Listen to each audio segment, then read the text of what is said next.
Ka'b al-Ahbar, seorang tabi'in, pernah berkata, "Ma ahalla muhillun qat wala kabbara mukabbirun qat illa busyira bil jannah."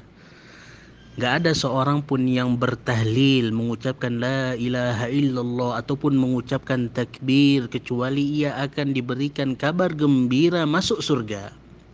Maka dari itu disyariatkan di 10 hari-hari pertama di bulan Zulhijjah memperbanyak takbir, memperbanyak tahlil, memperbanyak tahmid. Allahu akbar, Allahu akbar, Allahu akbar.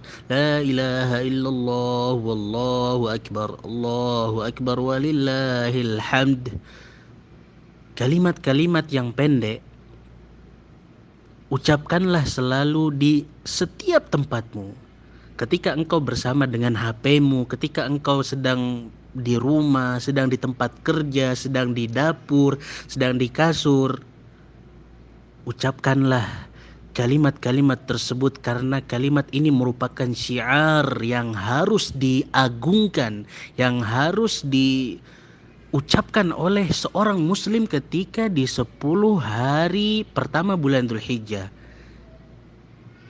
Nggak memakan waktu yang banyak kok. Kalimat-kalimat tersebut merupakan kalimat yang dicintai oleh Allah Subhanahu wa taala.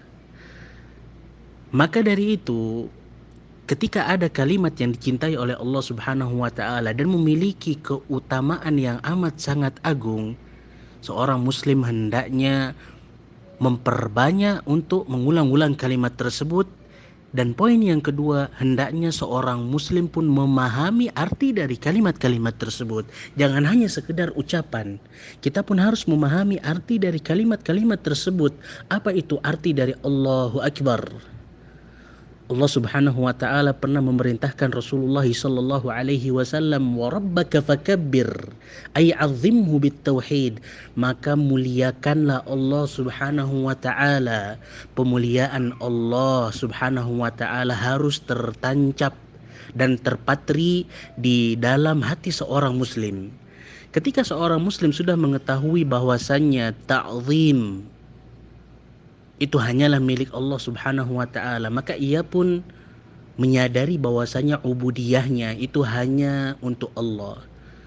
Segala sesuatu itu di tangan Allah. Nggak ada kekuatan, nggak ada kerajaan kecuali milik Allah Subhanahu wa taala. Jika seandainya kita melihat orang yang kuat, maka kita akan mengatakan Allahu Akbar.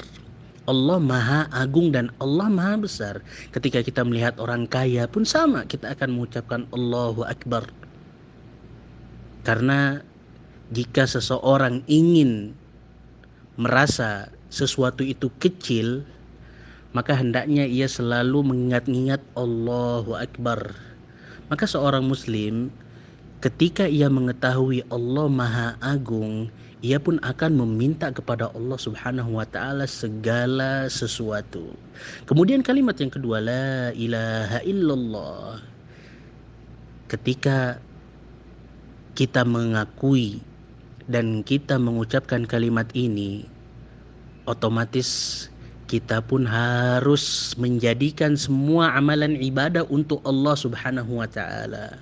Kita berdoa untuk Allah, kita meminta istighatsah kepada Allah, kita mencintai Allah Subhanahu wa taala, kita menyembelih untuk Allah. Semua yang dilakukan dari amalan-amalan ibadah itu untuk Allah Subhanahu wa taala semata. Walillahil hamd.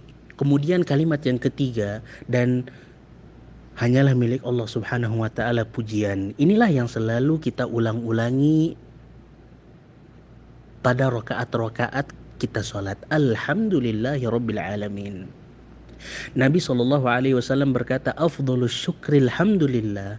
Yang paling afdal syukur memuji Allah Subhanahu wa taala. Kita sadari segala hal yang kita miliki itu murni dari Allah Subhanahu wa taala. Ketika arti ini tertancap betul-betul di dalam hati kita, maka insya Allah kita nggak akan sombong, karena kita sadar bahwasanya harta, kesehatan, semuanya milik Allah Subhanahu wa taala. Maka hari-hari ini merupakan hari-hari kita mentakzim dan mengagungkan Allah Subhanahu wa taala. Jangan campur adukkan hari-hari ini dengan bermaksiat kepada Allah Subhanahu wa taala. Ayo kita ulang-ulang kalimat-kalimat tersebut dan kita fahami arti dari kalimat-kalimat tersebut.